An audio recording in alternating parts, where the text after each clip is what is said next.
until tonight? Don't know. I'm going to meet with the coaches. We have to get a couple things in order for what we want to do working out tomorrow. Jamie has kind of my file that I start to work off of, always ready for me, so I'm sure it's on my desk right now. Excited. It's a good opportunity. We got a longer bus ride tomorrow, so they're nice enough to give us internet on the buses. So we'll use that time wisely too. So feel good about this win tonight. It's a good win. Did you get a new hat?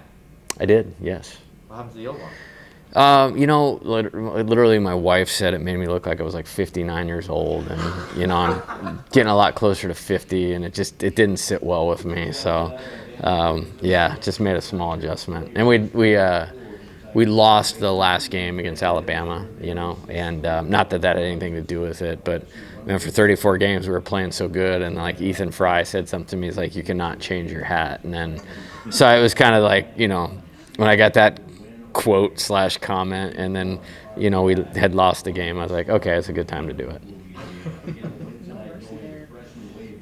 Keep it real. Offensively, you guys scored 15 tonight after scoring 12 tonight. Danny even said, with Derek, he's in a flow state. So, offensively, what does the flow state sort of look like?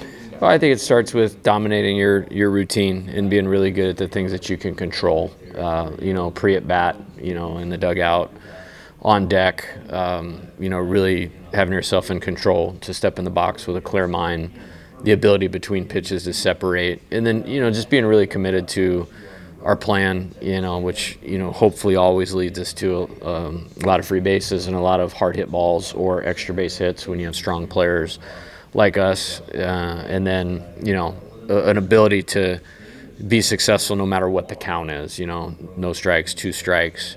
The ability to execute and slow the game down offensively. I thought we ran the bases great tonight, getting to third with 1 out a lot, which allows us more scoring opportunities. And we did a good job taking advantage of them. I thought I really liked that inning where we scored the 5.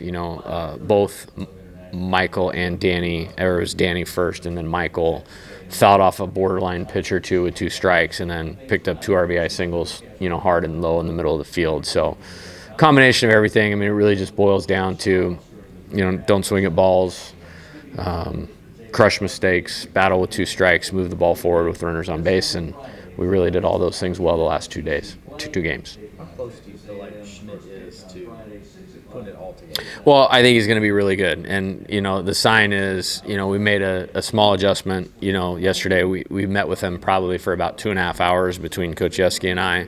And got some stuff dialed in. Again, I'm not going to overly elaborate on that, but what I notice with my best players is that when you put something like it in front of them and then they go do it, that tells you how good they are. And William is going to be awesome. And, we had told him a story. I actually told him I was on the opposing side of Coach Yeski had a pitcher in 2018 named Kevin Abel, who – at this juncture, William has had a more successful freshman season than this guy Kevin Abel, but he kind of just kept going like this. He had a tough outing against us at Arizona, which allowed us to win the series.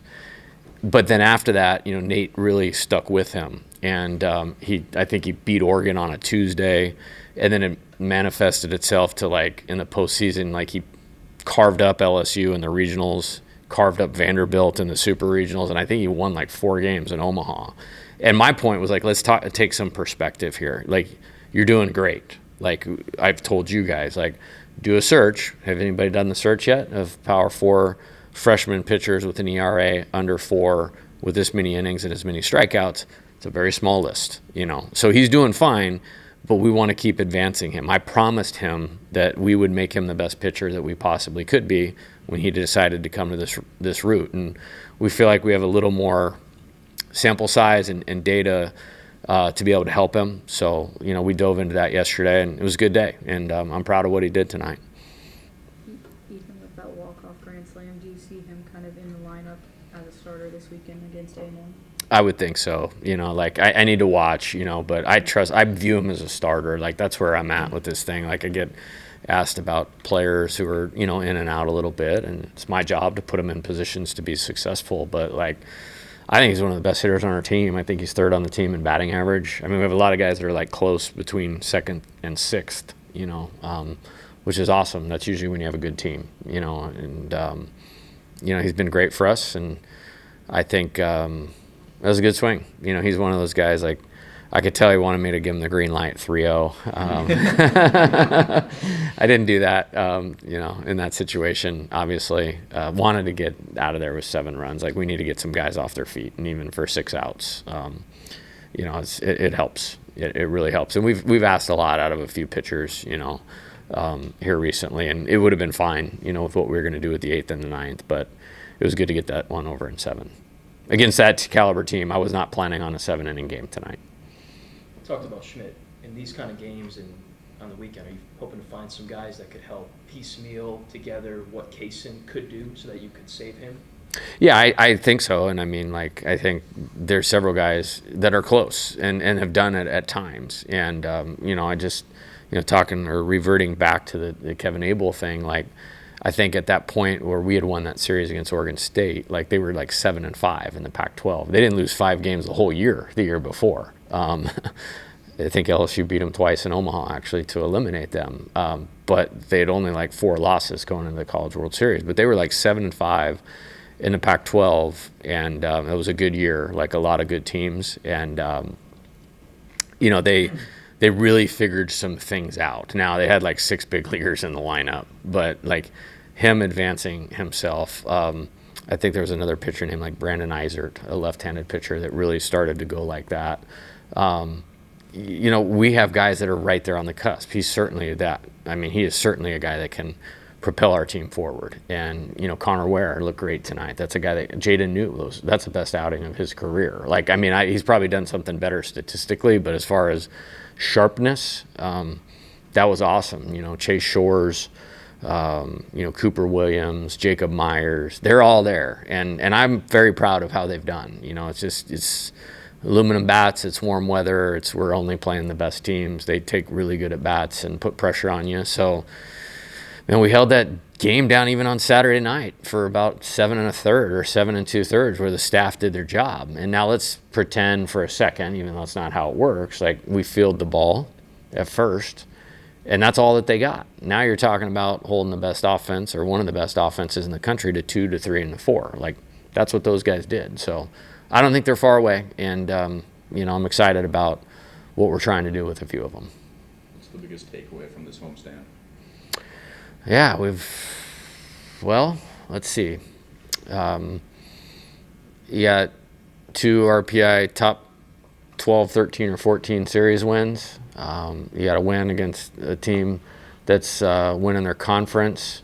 I think we learned a lot as we went along. I don't even remember who we played 2 weeks ago. Thank you, McNeese. Top 30 RPI team. So you got the top 2 teams in the Southland we beat, and we beat Tennessee and Alabama in series. So I would call it very successful. I'm more excited about how I feel like we're improving as we're going, though. We asked about Devin Sheeran a couple weeks ago. Mm-hmm. He hasn't been on the injury reports. Saw him throwing a little bit in the outfield. Some Yeah. fans are wondering, his status. Is it Yeah, related at all? he's through a simulated game Thursday and was healthy. Now it's just about sharpness, to put him in a game. And we feel like if we have the right opportunity, we will. Didn't really present itself tonight. The 7th inning, Connor was pitching the 7th inning, and he was only throwing 1 inning tonight. So that took priority, and then, we probably would have gone with Myers in the 8th because I want to keep him going. He's really helped us. And then we would have gone back to Fontenot in the 9th because I felt like he earned another opportunity based on how he pitched last week. So it didn't present itself in the game. Wanted to give William a pretty good runway. He threw 5 pitches on Saturday, but it was going to be like a 70 pitch, max 75 pitch type deal. And then the game was in the balance still at 5-2. They had a run of lefties. We went to DJ. So I like how the game went tonight from a pitching. So it just didn't fit tonight. Okay. Was it good to get Connor back out there? Oh, 100%. He pitched last weekend? Yeah, and that was just because Kaysen and Zach did such a great job. I mean, that's the only reason he didn't pitch.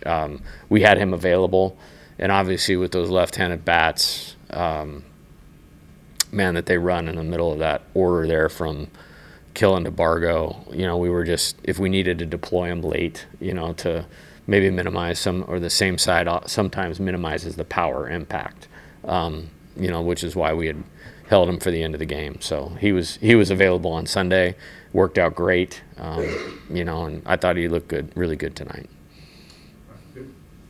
All right, thanks guys. Thanks, Josh.